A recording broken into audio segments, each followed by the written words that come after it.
came together in this plan where I have 4 steps in the plan. And it's something I offer people for free on my website. Anybody can go on there and get it. But the first piece is, who's your team? Who are the people that you can go to for help when you're in crisis or when you're struggling, and what are the boundaries around that help so you don't destroy relationships Mm, when you're asking for help. mm, The second piece is identifying what I call your early warning system. So how do you mm, identify, becoming more self-aware? What are the mm. indications that you're starting to experience these symptoms? The earlier you can identify it, the sooner you can start managing it. I never give up.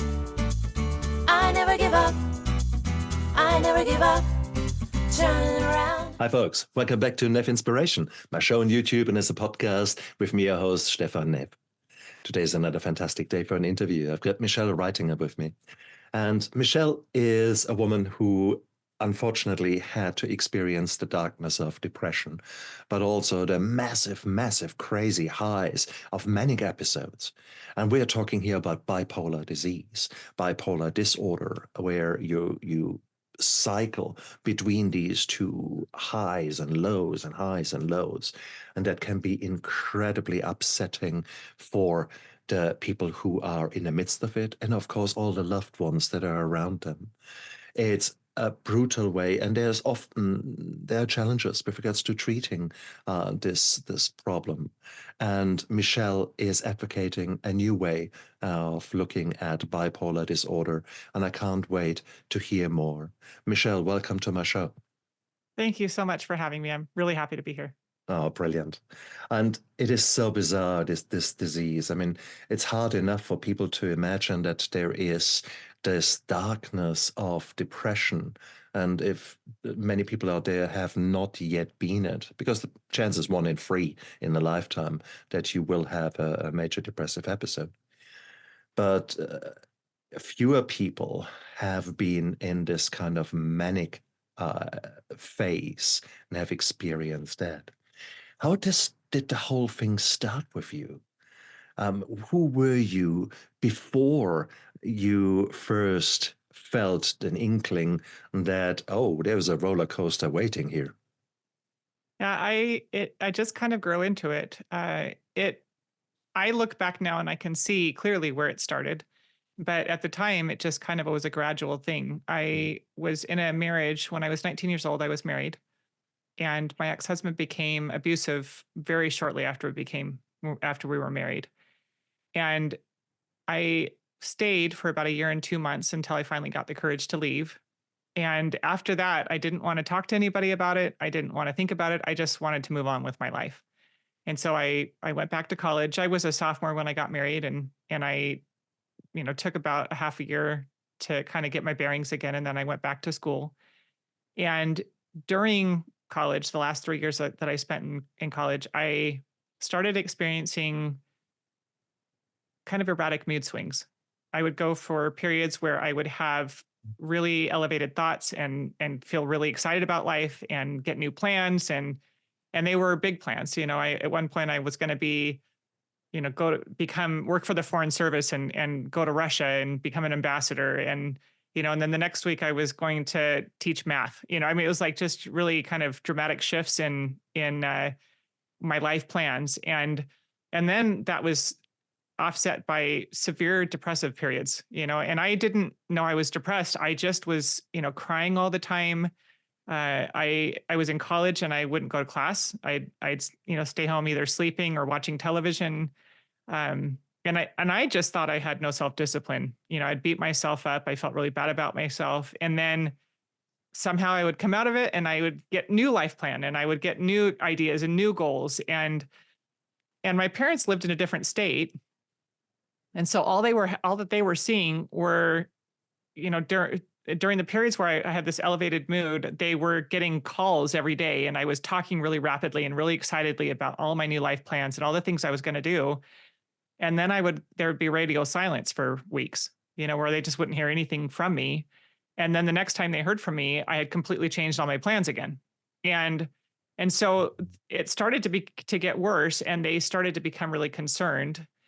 And I lived in a city near an aunt and uncle that I had lived with a little bit off and on. And my uncle, who I worked for at one point, started noticing the mood shifts. When I was working for him, when I was in this elevated mood, I would have lots of ideas for for the business and for the company, and I would be super productive. And then the times when I was depressed, I was making lists for myself of menial tasks to try and keep myself working. I couldn't think. I couldn't think. My brain wasn't working, and he would find these little checklists of really trivial things that I was trying to make myself do stuff, and I just couldn't think to do anything productive really. And so my parents and my aunt and uncle finally convinced me to go see a psychiatrist. And I resisted for about a month. And then I finally started thinking maybe there is something wrong. And I was almost graduated from college at this point. And interestingly, my last year in college, I was on the dean's list because most of my classes were graduate level classes, and they were all dependent like on a single test or a single paper. And so I would miss weeks of class, and then I would get hypomanic and I would stay up for 3 days straight and get all of my stuff done, turn it all in and get A's on everything. So on paper, I looked really great. Like I looked like I had it all together. I was getting straight A's. I was doing really well. But in my life, it was very clear that there was something very wrong. And when I went to the psychiatrist for my first visit, I was so depressed I couldn't think. And my aunt offered to go with me. And so she provided most of the information to the psychiatrist. I have some interesting memories of that experience because I remember there was like a fern or some kind of a plant in the corner. When I walked in, he said, sit wherever you feel most comfortable. And I remember thinking, I am never going to be comfortable in this office. Like that's a joke. But I don't remember what he said. Like I remember sitting there and feeling like I was listening to something in a tunnel, like somebody speak on the other end of a tunnel. I could hear my aunt, him asking questions, they'd wait for a minute for me to say something, and then my aunt would respond. And towards the end of the conversation, I was told that I had depression and anxiety disorders was what I was diagnosed with initially. And because my aunt was just giving information based on what she was seeing. And so I was told by the doctor at the time, don't worry, you've got a chemical imbalance. We're going to be able to fix this with medication. Don't worry about it. And I had kind of mixed feelings when I was diagnosed because on the one hand, I was relieved because he was telling me, yes, there is something wrong that is not you having a lack of self-discipline. And so there was relief, on one side of it, but the other side of it, there was this nagging worry in the back of my head, like, who's going to want me like this? I'm broken. Nobody's going to want me. And so I had this kind of weird, mixture of feelings when I was diagnosed. And when they put me on the antidepressants, within a few months, I became manic, like full manic.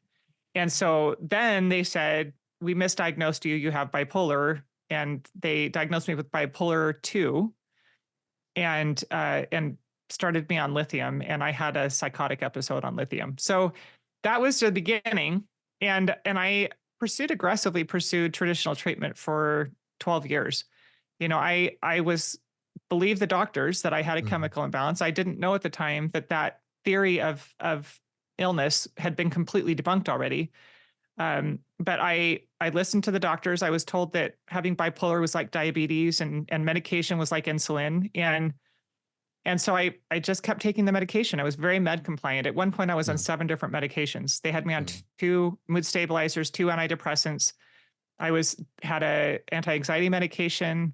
At that point, I had electroconvulsive therapy, so I was having migraines, and so they had me a migraine medication. I was just like drugged up big time, and I couldn't feel anything. It was a horrible way to live. It just felt very numb inside. So my breakdown occurred 10 years after I was initially diagnosed. So I was diagnosed in 1998, and 10 years later was when I had a massive breakdown. I'd had 2 children. And the postpartum depression was very severe with both of them. And the second one, I never came out of it. My son was 2 years old when I had my breakdown. And I was checked into a hospital. I was in a locked ward for a week because I was suicidal. And they determined that the best course of action would be to do electroconvulsive therapy on me. And they released me from the hospital. And after the third treatment. So they do Monday, Wednesday, Friday was the way that they were doing the treatments. And on the third treatment, I had a full-blown psychotic episode. And I don't remember it because the electroconvulsive therapy really messed up my brain, and I lost a lot of memory from that time. But I have, I've interviewed, when I was writing my book, I interviewed, family members to get more clarity. I have journal entries from that time, but a lot of my memories are kind of foggy memories. And so I was asking about, family members about what they witnessed. And my sister said the psychosis was terrifying for her. She was there. My brother-in-law had to physically restrain me. I was erratic and irrational. And my sister said I had like, I don't know if you've ever heard of like bipolar manic eyes, but my eyes were like dilated. My sister said it was like she couldn't see her sister there anymore. It was like a complete stranger.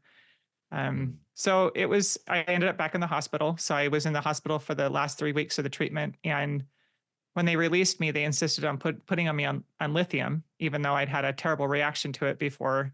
And that was when I made the first of 3 attempts on my life. And I ended up back in the hospital, in a different hospital this time. Wow. Yeah. So I had 3 hospitalizations within a 2-month period. And that year was horrible. That whole year was, I still am amazed that my husband stayed.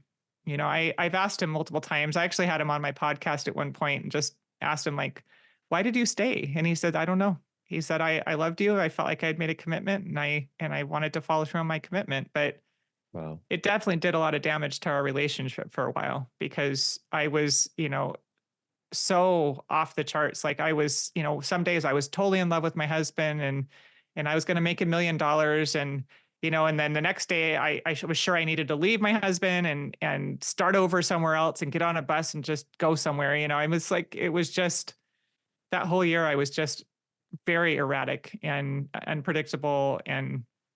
But then I had an experience one day after my 3rd hospitalization. I was watching my children play. I had a 4-year-old daughter and a 2-year-old son at the time. And I had a very clear thought come into my head that if I ever successfully ended my life, that it would ruin my daughter's life, that she would blame herself. She'd believe it was her fault and it would ruin her life. And I remember being really shocked by that because at that point I had become completely convinced everybody would be better off without me.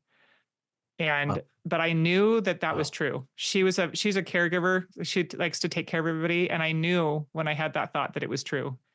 And so from that point on, I made a commitment that I would live. If all I could do is just survive my life, I would do it for my daughter.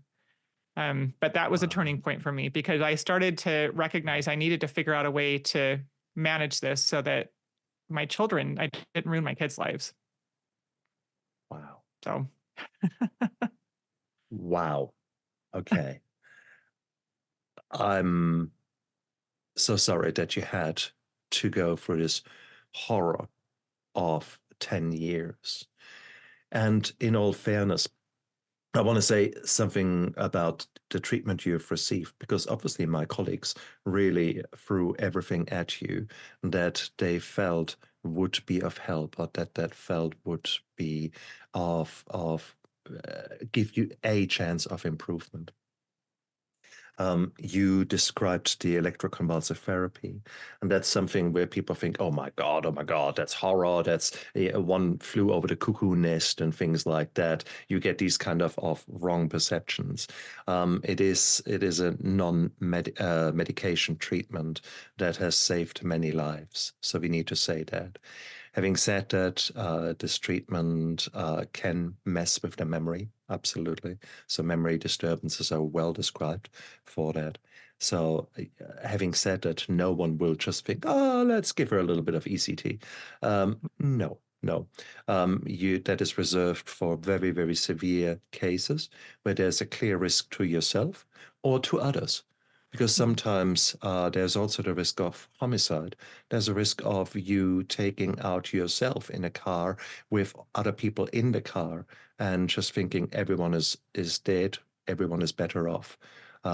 It's those cases where definitely there is more a severe involvement of the psychiatric community, of the psychiatric doctors, and often then ECT or stronger drugs are necessary to actually save your life.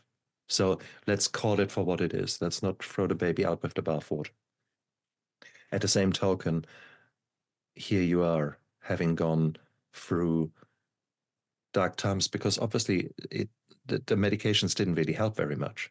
You were numb to the nth degree, and so things were not right. What gave finally way? How were you able to move forward? What happened? In 2010, after that experience with my daughter, the next year and a half, I was just like white knuckling it, trying to survive my life. There wasn't really any improvement. I was just suffering through life. And the suicidal ideation came back, and I ended up in the hospital again in 2010. But when I got out, I started realizing nobody's coming to save me. Like, I need to figure this out. I've got to find a way to save myself. And so that was the beginning of me developing something I call a mood cycle survival guide. And I had this image of a lifeboat come into my mind where I thought, I know the storms are coming. How do I keep myself above the waves? And so I developed this plan for myself, and it took a number of years. It was just kind of like at the beginning, I was just thinking, okay, like, who do I ask for help? I was just kind of piecing things together. And then it came together in this plan where I have 4 steps in the plan.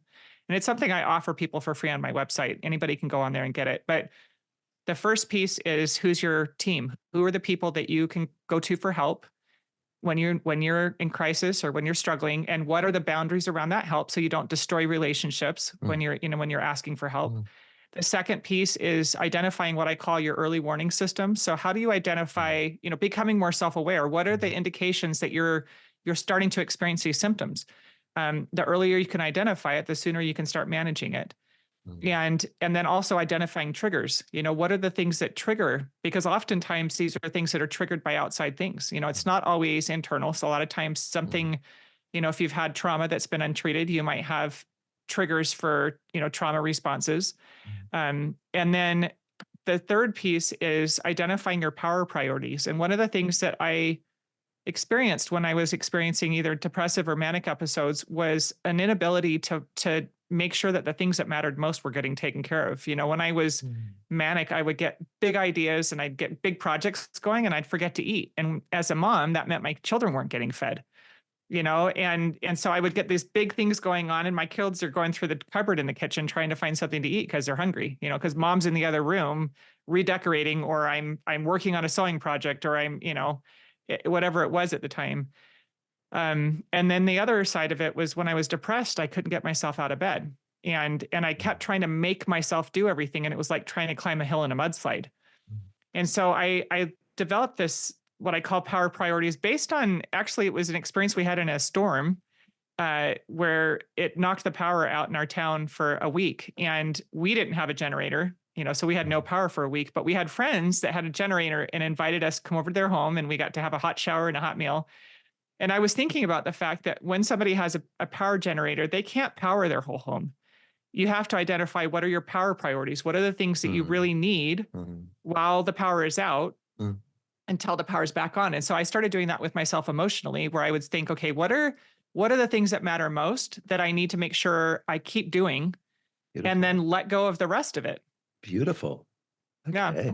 And so then the final piece, the 4th step in that plan, was, how do I reboot my system? How do I get myself back into a healthy mental space? So that I'm being more proactive about getting back to balance rather than just waiting around. Because before, I described it to people as getting yanked onto a roller coaster and just holding on for dear life until it was over, and then surveying the damage afterwards. And so the whole point of this plan for myself was learning how to be proactive in managing the symptoms when they occurred.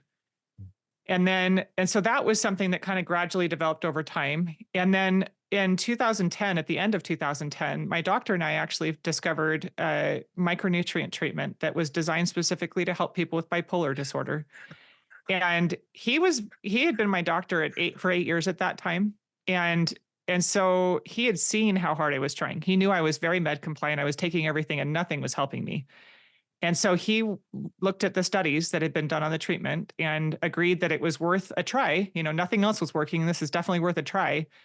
And interestingly, he actually didn't help me through the cross titration process, because doctors are not really trained on safely titrating off of medications. And so he deferred to the customer support with this company, and I worked with them. And it took about 6 months for me to go through the cross titration process. And I had a day when I woke up and it felt like it was the first time I was fully awake in over a decade.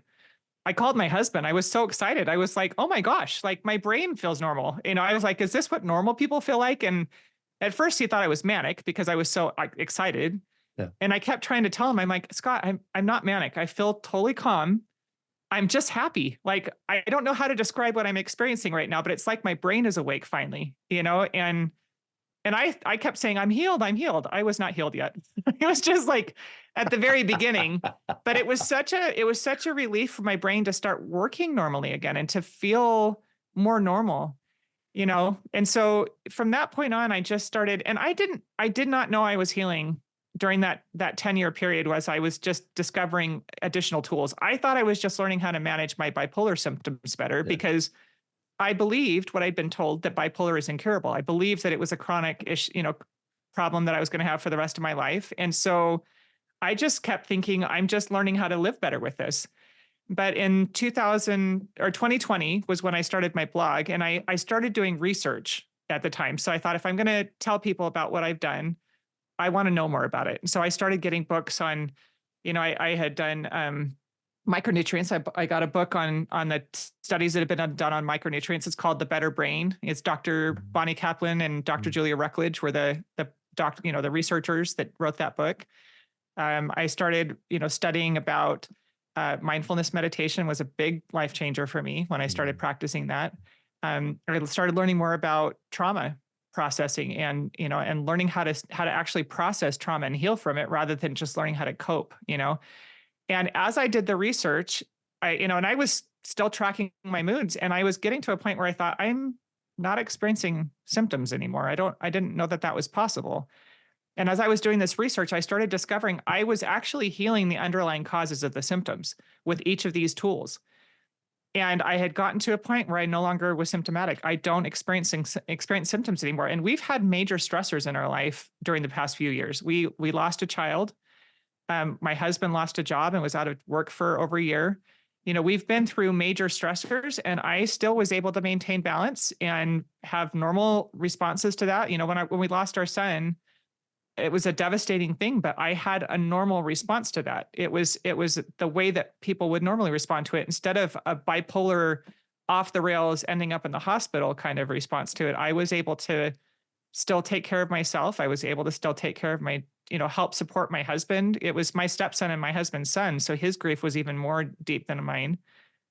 And that was when I started thinking, wait a minute, I don't understand why I'm able to handle this. Why am I not in the hospital right now? And so it was then that I read a book called Anatomy of an Epidemic by Robert Whitaker. And when I read that book, I realized it is possible to heal, because there is not an actual underlying disease that causes these symptoms. When we have the DSM diagnosis for bipolar or major depressive disorder, or even schizophrenia, it's not describing a medical disease, it's describing symptoms. That's all that the DSM-5 describes is a cluster of symptoms.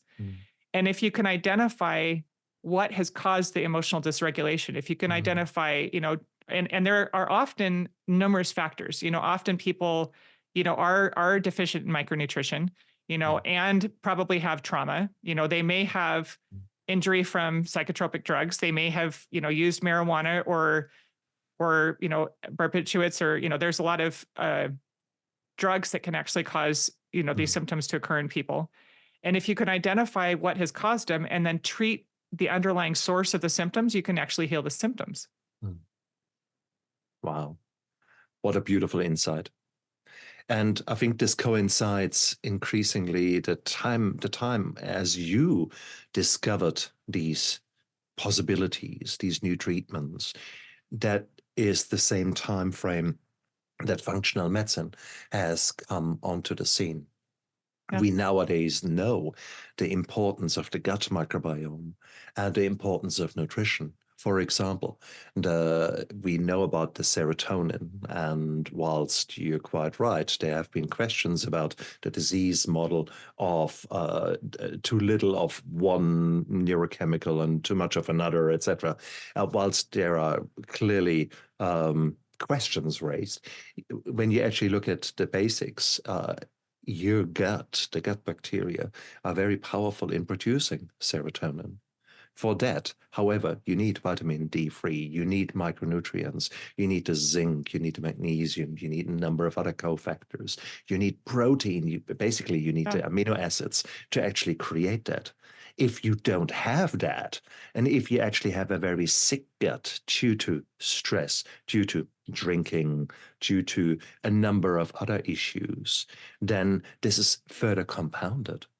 Now, suddenly, if you actually start a bit here, a bit there, and with that I mean looking at the trauma, looking at your emotions, being mindful, starting a different track when it comes to nutrition, you start healing your gut, you're starting improving the bacteria, you start to have a different cortisol response to triggers, because now you actually see triggers for what they are, just something that happens out there, whilst you slowly but surely decouple and move away the emotional response from whatever is coming at you. All that is a slow but very effective way of healing, and you have discovered that. How beautiful is that? Yeah. Gives me And that's goosebumps. and that's what I started sharing it with people, because I wish when I first started writing my blog, I started writing to my younger self. I started writing the things that I wish somebody had told me, and I at one point I got angry because I felt kind of betrayed by a system that I'd looked to help me. But then I thought that doesn't do any good. Like, it doesn't do any good to be angry. And there are people that are helped by that system, but I want to share what I've learned so that people who are suffering like I did, are able to find healing, that they're able to recover from their symptoms and live healthy, happy, balanced lives. But we also need the other system. We need the medical allopathic system to actually check for underlying causes of a manic or a depressive episode, because there are very clear biological reasons. For example, if your thyroid is completely out of kilter, it can give you either massive highs or massive lows. If there is constantly blood sugar changes, sky high, sky low, down into the cellar, then your moods will be all over the show, like a very rapidly cycling manic depressive disease or disorder. So you need to have the medical workup first, and then you need to be kept safe whilst you are exposed to both maybe medications, because that's what you need there and then, or you might need even ECT, or you might need whatever it is on the medical side. But whilst also the healing can occur with a focus on dealing with all those things that you so beautifully outlined: the nutrition, the sleep, the hydration, and the mindfulness, and giving you tools. The way you have described your emergency plan is wonderful. All those kind of things, when you put them in place, suddenly you are no longer the victim, but you actually are taking control back from a very overwhelming disorder, from chaos, and you are slowly making sure that you stay on top of the surface of the ocean. I loved the way you described it. That's wonderful. Wow, Yeah, girl. and I think that's the one thing that I have found is most lacking in our psychiatric system right now, is there's just a lack of curiosity. I feel like these are symptoms, and if you went to the hospital and you had a really high fever and it was dangerous, like 105, they would address the danger in the moment. You don't want to have brain damage from leaving a fever unchecked. But then there's curiosity. What caused the fever? We're not going to say you have fever disorder and you're going to have to take, ibuprofen for the rest of your life. I mean, that would be ridiculous. And that's essentially what we're doing when we just diagnose somebody with a psychiatric disorder based on their symptoms and only treating the symptoms. There's often very little curiosity about what caused the symptoms to occur in the first place. Like, maybe if somebody's in an acute crisis, we might need to do something right away to like you said, to mitigate the crisis. but then have some curiosity about what caused those things to occur and actually help them address the underlying cause. Are there physical issues that are causing mental symptoms? Are there, are you missing, what's your diet look like? What does your gut biome look like? Do Yeah. you have untreated trauma? That's one thing that was, when I read The Body Keeps the Score, that's one of the things that van der Kolk talks about in his book, is that when we give these medical diagnoses to people who have had severe trauma, we're not actually getting to the root of what caused their trauma. Some people, especially if they have severe trauma in their childhood, will have severe emotional dysregulation. And now you're telling them you've got a, disorder that is a medical problem and we're going to give you medication for it. But the underlying cause is persisting because nobody's addressing it. And one of the things that I found when I was trying to do therapy, when I was on the medication, is it was not effective because my brain was not experiencing emotions in a normal way because the psychotropic drugs were interfering with the normal function of my brain. And it wasn't until I got, and I want to make sure I'm very clear with your audience. I do not advocate that somebody stop their medication. If somebody wants to try a different treatment, they need to work with an expert, a holistic psychiatrist or customer support with True Hope, the company whatever. But you need to work with an expert that understands drug mechanism in your brain, understands how to safely titrate off, how to give your brain what it needs. So I just need to make sure I put that out there because I don't ever want anybody to accuse me because it's very dangerous to discontinue psychotropic drugs without help because that can actually lead to very severe withdrawal symptoms and sometimes they can be life-threatening. Correct. But it's really important to recognize that these drugs are not addressing the cause of the symptoms, they're addressing the symptoms. And one of the things that was interesting to me when I was researching is that when they were doing the research studies to try and prove the chemical imbalance theory of illness, what they actually discovered was that the psychotropic drugs themselves were causing a chemical imbalance. So when somebody was taking the medication prior to taking it, there was no underlying chemical imbalance. But when they started taking the medications, your brain is trying to adapt to it and it causes a chemical imbalance in your brain. And so that's one of the challenges that a lot of people like me have is that the underlying causes of the symptoms were persisting, plus my brain chemistry was being dysregulated by the medication, and it was just making things worse. That's why over that first 10-year period, I kept getting progressively worse. My brain was not getting better. I was not getting balanced. I was not getting healthy. I just kept deteriorating. And so that's one of the reasons why I really advocate for a radical shift in the treatment, protocol, because we need to have curiosity.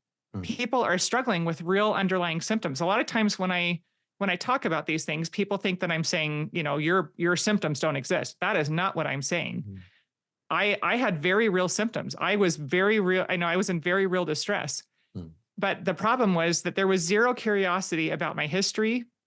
I wrote out answered a bunch of questions on is there a history of alcoholism and that kind of thing. But nobody asked me about my trauma. Nobody did. For years, nobody asked me about it. And it didn't occur to me to talk about it because I didn't know they were related. I thought this was a medical issue and this trauma over here was totally unrelated to it. And nobody taught me how to use therapy. When my psychiatrist would tell me to go to therapy, I was being told to go there for coping mechanisms. Right. And it wasn't helping. I couldn't cope with what was going on in my brain. That wasn't helpful to me. And so I really feel like we need to give people tools to take responsibility for themselves, empower them to be self-healers, to learn how to manage their symptoms, to learn how to be proactive in becoming self-aware. Ask them questions, do medical workups, like you said, do blood work and, find out if there's an underlying medical condition that's leading to these symptoms. What is your emotional history? Do you have a history of trauma? Is there severe trauma in your childhood? And if so, teach them how to seek trauma-informed therapy that is going to actually lead to processing and healing. That's a very good point, isn't it? Because there is never one golden pill. There's never one thing that works. You can't just do 2 sessions of that treatment or therapy and then you're all healed, because trauma comes in layers. Our life is a very complex set of experiences, and each of these experiences leave its mark both in your mind and your soul as well as in your body. So you need to work on all of these things. And whilst that might sound overwhelming, in reality it is actually very, very easy to take steps to assure that you are putting yourself first. It is the importance of us actually looking after ourselves in a better way, that we actually make sure that we get the sleep hygiene right, that we keep hydrated during the day. Because if your body is constantly running around dehydrated, it is constantly thinking, oh my God, tomorrow we're going to die of thirst. We're going to die of dehydration. Now, surprised that there is anxiety levels are constantly higher. If you have poor nutrition, then your body recognizes that. And again, there will be a raised level of anxiety, a baseline up there, a raised level of inflammation within your body. So a lot of things will be there because you have decided to eat crap or not drink or etc., behave in certain ways. When we actually put ourselves first and live intentional and try to give us a small break here or there, then suddenly things change, because those small breaks allow us to feel, allow us therefore to be mindful, allow us to rest, to take some really deep, beautiful tummy breaths that actually stretch the vagus nerve and that calm down the sympathetic drive, fight and flight and freeze, and that increase the parasympathetic, the healing, the resting, the calming influence on your body. And suddenly, because you have taken 5 minutes to actually just focus on your breath and focus on your here and now, suddenly your mind can come up with a solution to a problem that it had all the time. I mean, the solution was there all the time, but you did not ask your body and your mind and your soul in the right way. So these are all the little things that we can do, and they don't cost anything. They are incredibly powerful, but we keep forgetting them. Yes, we are quite happy to pay $10,000 for the magic pill that I know will be slim forever because I've taken, I don't know, XY shots. Yeah, exactly. No. Yeah, and I think that one of the challenges, I've read a lot of research, talking about certain diets that are more beneficial, for our mental health. I could not have changed my diet when I was in crisis. That wasn't within my power, Nice. And so I think that one of the things that's really important is beginning with what you can do. Yeah. I was if you exist in a constant state of fight or flight, if you're existing in a constant state of emotional dysregulation, often, that was why therapy was so frustrating for me. It was such a frustrating experience because my therapist just kept trying to give me, the tools to cope. And I was incapable of utilizing them at the time because I was in such severe emotional dysregulation that I wasn't capable. Like the bipolar rage was one of the symptoms that I really struggled with for years. And I thought it was a lack of self-control. I thought I just had no self-control. But it was these out-of-body kind of experiences where I would have I had a hair trigger. Something would happen. I was all of a sudden engulfed in rage. And I was watching myself rage at my children. Usually it was my kids, unfortunately, that were on the receiving end of this. And then I would sob afterwards because I thought, oh my gosh, I'm a horrible person. I'm an abusive mom, and I would swear I would never do it again. And I would try so hard to do the count to 10 thing that my therapist kept telling me, but there was no space. There was not a place for me to make that decision. And it was because of the emotional dysregulation that underlying emotional dysregulation plus the chemical dysregulation that had occurred in my brain with the drug medications that I was on. And so the first piece for me was, number one, was recognizing like, I've got to figure out how to pay attention to what's happening before I get into these states so that I can start managing it before I get there, managing stress and that kind of stuff. But then getting my brain what it needed to actually function in a healthy way so that it was starting to have proper emotional responses to things. And then starting to understand what emotional dysregulation is and how that had occurred in me. And learning how to identify trauma responses. I think that's one of the big disservices we do by these disorder diagnoses. Anxiety disorder, for example, these symptoms are information. They are not an indication of a medical condition. They are information. Your brain is in distress. It's doing its job. We call it disorder, but it's actually doing what it's designed to do. It's asking for help. And we just keep shutting it up with medication and saying, what are you trying to tell me? What's happening that is causing you to go into fight or flight? And so once we start to learn to look at it as information and say, what is it saying? And so that was the most fascinating thing when I got to a point where I started recognizing trauma responses for what they were. And I could say, oh, my body is in trauma right now. Like I'm having a trauma response. What triggered this trauma response? And I could analyze what was going on. And sometimes it doesn't seem related. Like I had one, I'll give you an example. I had an experience with a woman online who came after me and was telling me I was dangerous and I was going to hurt people. And I'm usually like, I don't care what other people say about me, but for some reason I was having like a trauma response. My chest was tightening up. I couldn't breathe. I was having like severe trauma response. And in the past, I would have thought, oh my gosh, I'm having an anxiety attack and I need my pills, but I knew at this point, this is a trauma response. My body is having a response to trauma. Why did that situation trigger a trauma response to me? So I was able to take that information to my therapist and say, this happened. I don't know why I had this response. And we were able to dig down. And this particular situation, we discovered that it was triggering the trauma from my hospitalizations that had never been processed. And it was making me feel like I felt when the doctors wouldn't listen to me. And, when I was having things happen where nobody was listening to me and I felt like I was helpless and, and so, and then once it happened, I've had other people come after me online now and I'm okay. I have compassion for their point of view and I'm able to see them, for where they are and hold space for them where they are. And I don't have a triggered response anymore, but it was because I started learning to identify what was happening in my body as information. My body was trying to communicate with me. Beautiful. What is it trying to say? Beautiful. Oh, beautiful. What a growth. What a growth, what an insight, because that's exactly the principle of radical self-compassion, that we actually learn the principle of rain, like the rain that is coming down, R for recognize what is actually happening, A for allow the emotion, the feeling actually being there, I for interrogate or interview and get a bit more interoception and be curious about what is happening, and then N for nurture, which is to nurture yourself and allow that these emotions have been there, but realizing that this is part of you.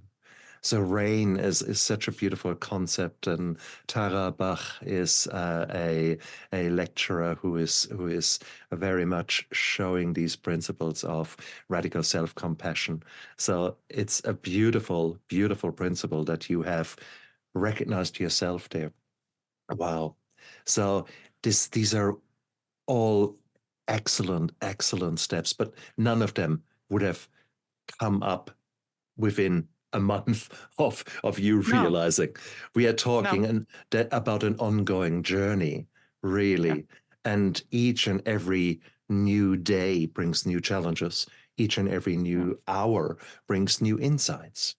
So this is not something that work that you do once and then you get on with life. No, that doesn't work like that, does it? No, and the people that I do have people that I coach through the healing process, and I call it the year of healing. And because what we're doing is learning and creating small habits that are going to help you move forward on the path to healing. And it is a process. Healing's a process that you go through. But one of the things that's beautiful, I always encourage people to consider, which hard do you want to choose? Do you want to choose the hard that is just continuing to suffer for the rest of your life? Because these things aren't just going to go away on their own. They're not going to magically, evaporate. So do you want the hard that is perpetual suffering for the rest of your life? Or do you want the hard that is learning how to develop new skills, learning how to be self-aware, learning how to self-regulate, learning how to apply these principles in your life so that you can gradually heal? And at the beginning, and one of the reasons why I love to share this with people is because I just kind of stumbled on them. Mm. And it took a long time. Like it took me 10 years to get all this stuff kind of lined up and figured out, because it wasn't some kind of organized, first I'm going to do this, and then I'm going to do this, and then I'm going to do this. It was, just, and I believe in a higher power. So I believe that there was some divine intervention in this process. Mm. But I feel like if I had been given this treatment plan in the beginning, and we had talked about, okay, let's figure out if there's a biological factor going on here. Is there some kind of biology, something going on in your body that is causing these symptoms? Do you have a history of trauma? Let's learn how to use trauma in an effective way. Do you, let's learn how to utilize mindfulness meditation fully, not little mindfulness practices. I'm not going to give you the 5 things that you're going to keep practicing. I had therapists give me, identify 5 things. And I'm not saying that that's not a good thing, but it was not enough to help me when I had a massive trauma response to something, And so I did an 8-week plan, an 8-week program that is, I did it on my own. It was a book that I found, Mindfulness, an 8-week plan for finding peace in a frantic world, by Mark Williams and Danny Penman. And that was so helpful to me because it was very simple read. It was really easy to understand the principles they were talking about. And then each week of the 8 weeks, they gave me guided meditations that I practiced morning and night to teach me a different aspect, and it was life-changing for me, because prior to that, I could not stay in my own head. My brain was such an uncomfortable, horrible place to be, because I had horrible, intrusive thoughts, dark thoughts that I didn't ever want to share with anybody, because I thought normal people don't think that way. So I'm not normal, and I'm never telling anybody what's going on in my head. But I had developed coping mechanisms like daydreaming, where I would intentionally go outside of my own space. And that exacerbated my anxiety because I couldn't feel comfortable staying present. And so mindfulness meditation helped me learn how to stay with the discomfort, learn how to sit with uncomfortable feelings, learn how to stop labeling feelings as good or bad, but acknowledging it, feelings are just information. That all it is my body trying to communicate information to me, and learning how to sit with it so that it can communicate the information. One of the things that the analogies that came to my mind was that, your emotions are like a 2-year-old. And if you don't listen to them, they don't be quiet, they just get louder, right? And so it's really important to learn how to listen to what your little inner 2-year-old is saying, so that you can get the information, and then it just goes on about its day, But if you don't listen to it, it just keeps building and getting worse. So each of these tools helps you further down the path of healing.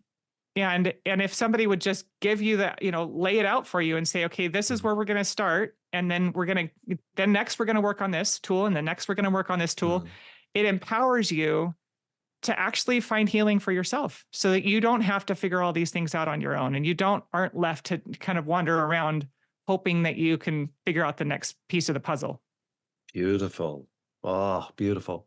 Well, exactly. And I think that is the approach that is most likely to succeed. And not just to succeed, but speed up the healing. Yeah. If you just do a one-dimensional approach, trying to do one thing, let's say hypnotherapy, or let's say MDMR, EMDR, any kind of intervention that potentially can be of help. But if you only have a hammer, then everything looks like a nail.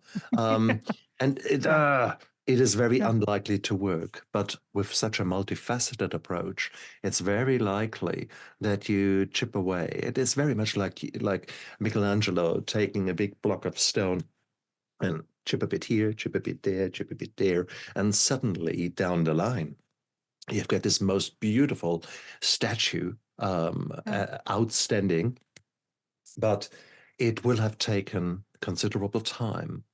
But it's that consistency with which we can work in going the right path that allows us to succeed.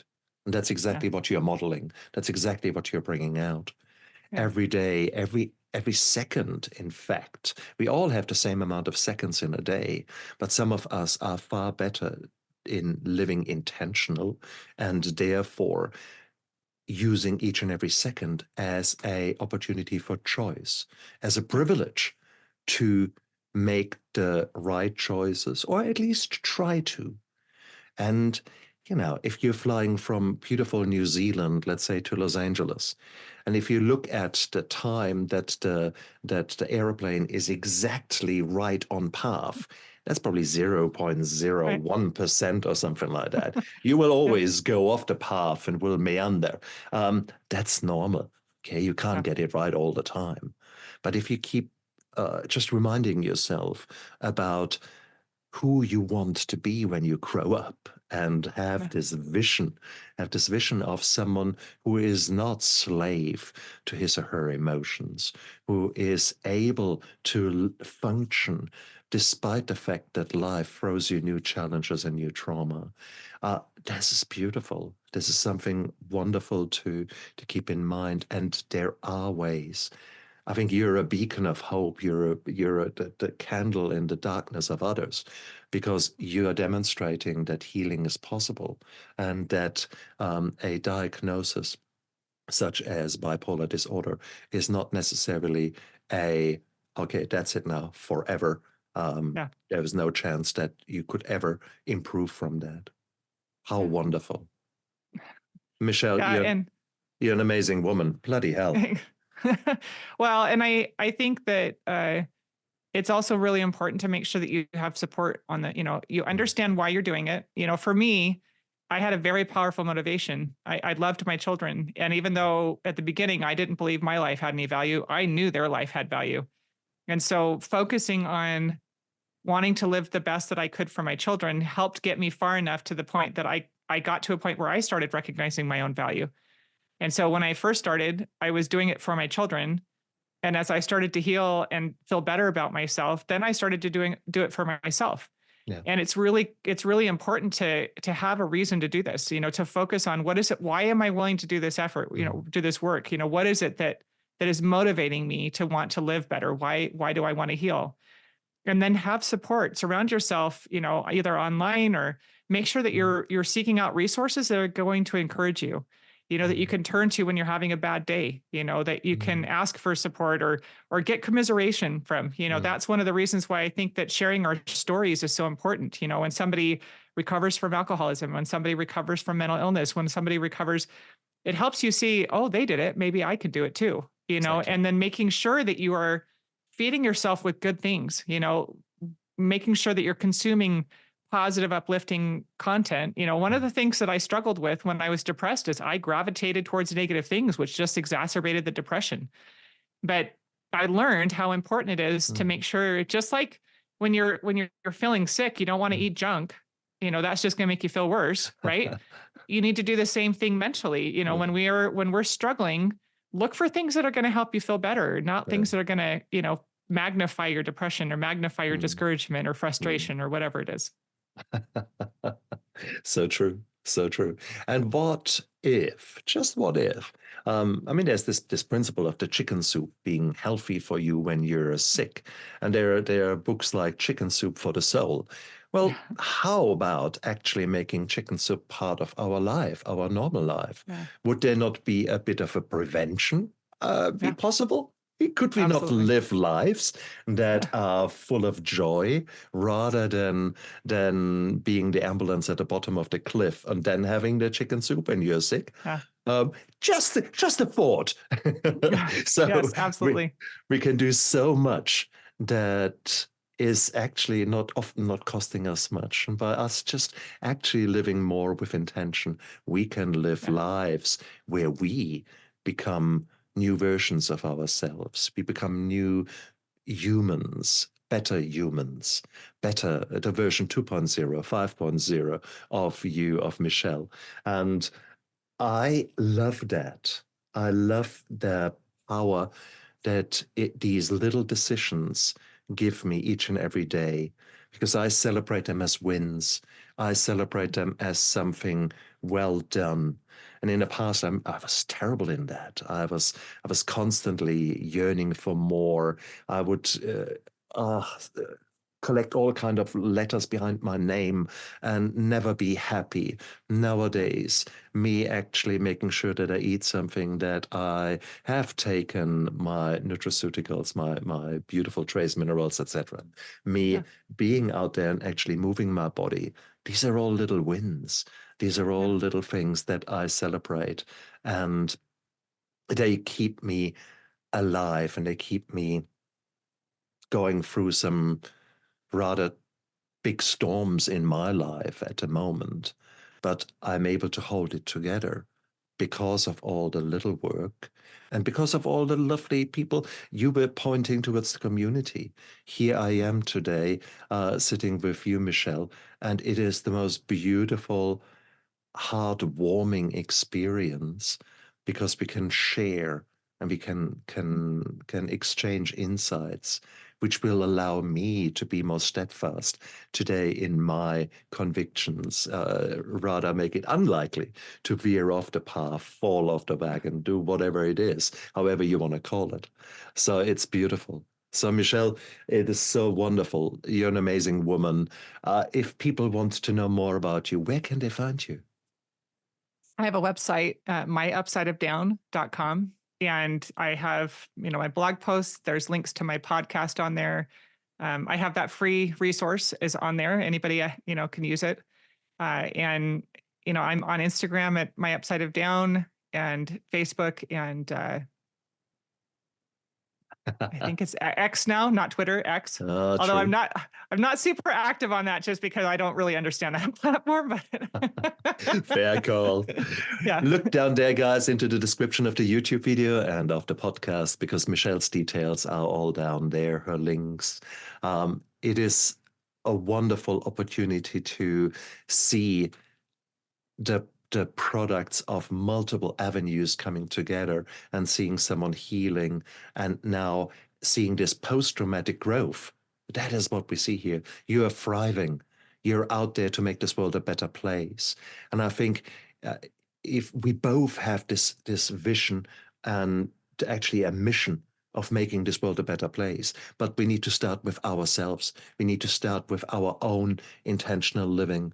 Only that will keep us strong. Only that will allow us to model towards our children, towards our the people around us. And only then can we be the beacons of hope. Otherwise, we are just caricatures and kind of wishful thinking. I mean, what your inner critic always tells you, and that is really, if you don't walk the walk and just talk the talk. I think we all have been there. But now, Michelle, you're an amazing woman. Thank you very much for inspiring me today. It was a lovely, lovely, lovely hour. Thank you so much for having me on. I've really enjoyed this discussion. And you guys out there, look after yourself and live with intention. Bye. I never give up. I never give up. I never give up. Trying